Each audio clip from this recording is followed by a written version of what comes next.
Guys, a very warm welcome to Arihant Online Academy, and here in this session we are preparing for the UGC NET Computer Science and TNTIB 2020 exam. Basically, this session is completely consisted of several previous years MCQs questions from the operating system which were asked in different kind of CSIT exams, right? So if you are preparing for any CSIT exam, then watch this video until the end, and please watch and learn the questions very patiently, because at the end of the session you will get to know about 10 new concepts, right?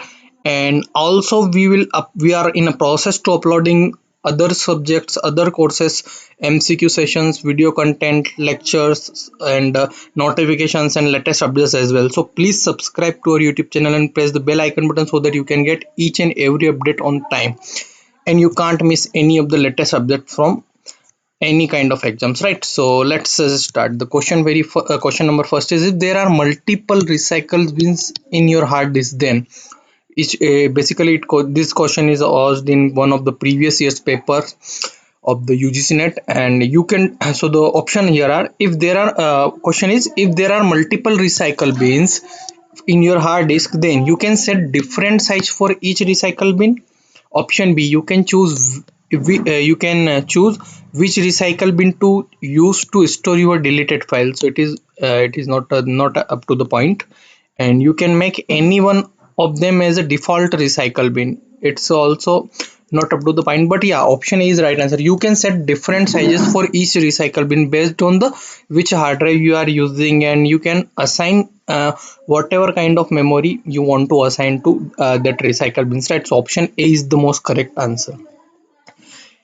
The next question here is, to access the services of operating system, the interface is provided by. So it is directly asked in one of the PSU exam of the CSID, I think in Call India or one of the PSU, and the answer is A, system calls. Option A is the right answer. System calls, to access the services of operating system, the interface is provided by the system calls, right? The next question here is, which one of the following error will be handled by the operating system, right? Power failure, lack of paper in printer, connection failure in the network. So option D is the correct answer, all of the mentioned. Because if power is getting failure, then your operating system will save your computers all documents. And if there is a lack of papers in a printer, then suppose you have just commanded to print 10 papers, and suppose only 5 papers are there in the printer, then the remaining 5 will be on the buffers, and whenever you will put the papers inside the printer, it will get printed, right? So in connection failure, if connection get failure in your computer system or in your network, then after that it will get again connected in it. This kind of error will handle by basically your operating system. So the most correct answer is D, all of the mentioned. The next question here is, which of the following requires a device driver? So you all know that disk drivers. I think you also heard that disk type, but so disk driver is the basically disk is the device which requires drivers. So option D is the right answer. Cache is not required any kind of drivers. Register is also type of memory. Cache is type of memory. Main memory. The above three are the basically memory types, and they don't require any kind of special drivers. But yeah, option D, disk drivers. A disk is the device which 100% requires drivers. Option D is the correct answer. The next question here is, which of the following is a major part of time taken when accessing data to the disk, right? So if you want to access some data from the disk, then what time is the major part of time taken in that process? Settle time, rotational latency, seek time, or waiting time. So option C is the right answer, seek time. Basically seek time is the time which is completely, it will take to from your head, from your head to track, right? So from your head to the track of the data, the complete time to fetch the data from the track of the data up to the head. So it is the major part of time taken, right? So, and it is called as seek time. So option C is the right answer, right? You can also take that notification also.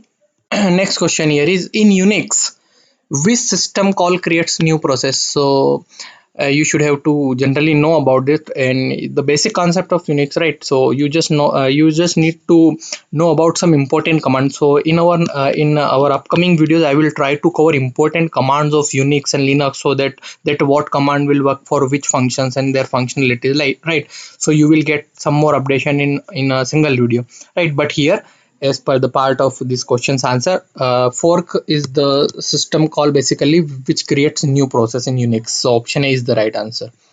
The next question here is, a set of processes is deadlocked if each process is blocked and will remain so forever. So option A is itself answer, because if each process is get blocked and they will remain so forever, means they will remain blocked, then it is called as a deadlock. So option A is the right answer. So I hope the basic concept of deadlock is known by you. If you don't know, then don't worry. In our upcoming lectures, I will try to cover all kind of concepts if you show your interest, and if you want to learn any new topics from the video as well as from your side, then please comment that topic so that we can understand better requirement from your side. So here option A is the right answer. And the next question here is, which system calls returns the process identifiers for a terminated child? So wait, option A is the right answer, right? So wait is a system call that returns process identifier of a terminated child. Basically, you need I will try to cover all the important commands in Unix so that you can just understand, because this is not they doesn't contain any kind of logics in the answers, right? You just need to know about the functionalities of the command. So I will try to cover that. The next question here is, the address of the next instruction to be executed by the current process is provided by program counter. PC program counter, basically program counter provide the address of the next instruction, right? So option B is the right answer. The next question is, where does the swap space resides? So swap space is basically resides in the disk. Basically disk have some memory space which is called as a swap space, which basically temporarily holds your data, right? So basically it is a concept of swap space. So in the disk memory, swap spaces reside. So option B is the right answer. So guys, this is the 10 questions which were asked in any CSIT exam from the previous papers I have took.